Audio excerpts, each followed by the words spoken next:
పౌష్టికాహారం దీర్ఘకాలిక వ్యాధుల నుండి రక్షిస్తుంది. సత్తెనపల్లి ఎమ్మెల్యే కన్నా లక్ష్మీనారాయణ.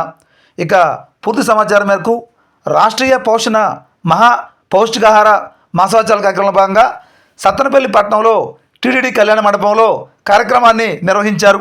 ఈ కార్యక్రమానికి ముఖ్య అతిథిగా ఎమ్మెల్యే కన్నా లక్ష్మీనారాయణ హాజరవడం జరిగింది. అలానే కార్యక్రమంలో గర్భిణీ స్త్రీలకు పౌష్టికాహారానికి సంబంధించి సోమవారం మధ్యాహ్నం 2 గంటల సమయంలో భాగంగా అందించారు.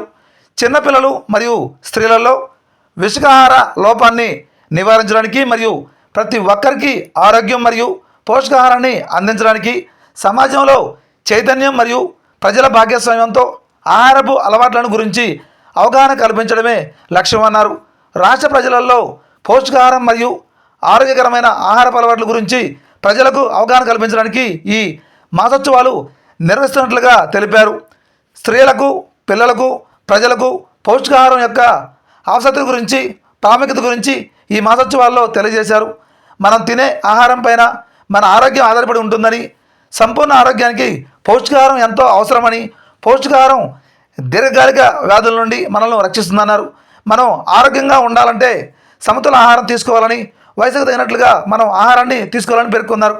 ఈ కార్యక్రమంలో సిడిపిఓ శ్రీలత, సూపర్వైజర్లు, పలువురు టీడీపీ నాయకులు తదితరులు పాల్గొనడం జరిగింది. వాళ్ళు పౌష్టికాహారం ఏ రకంగా సమతుల్యంగా తీసుకోవడానికి అవకాశం ఉంది, వారికి ఉన్నటువంటి ఆర్థిక పరిస్థితుల దృష్ట్యా ఏ ఆహారం తీసుకుంటే వారికి ఆ ఆహారం ద్వారా పౌష్టికాహారం దొరుకుతుంది అనేటువంటి అవగాహన మరి మీరు వాళ్ళకి రెగ్యులర్గా కల్పించడం, అలాగే మరి వారి బిడ్డల్ని కూడా మరి వారి స్కూల్లో జాగ్రత్తగా వారిని భారత పౌరులుగా తీర్చిదిద్దడానికి మరి మీరు చేసేటువంటి కృషి అభినందించదగినటువంటి విషయం అని చెప్పేసి సందర్భంగా తెలియజేస్తూ, మరి ఈ ప్రభుత్వం చంద్రబాబు నాయుడు గారు మరీ ముఖ్యంగా ఆయన ముఖ్యమంత్రిగా ఉన్నప్పుడు, ఎప్పుడు ముఖ్యమంత్రిగా ఉన్న 14 సంవత్సరాలు ముఖ్యమంత్రి చేశారు.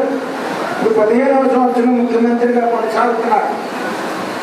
ఎప్పుడున్నప్పుడు కూడా ఈ అంగన్వాడీ మీద కానీ, డ్వాక్రా మహిళల విషయంలో కానీ, మహిళా అభ్యున్నతికి ఆయన కృషి భారతదేశంలోనే చెప్పుకోదగినటువంటి కృషి అని చెప్పేసి నేను ఈ సందర్భంగా తెలియజేస్తూ ఉన్నాను.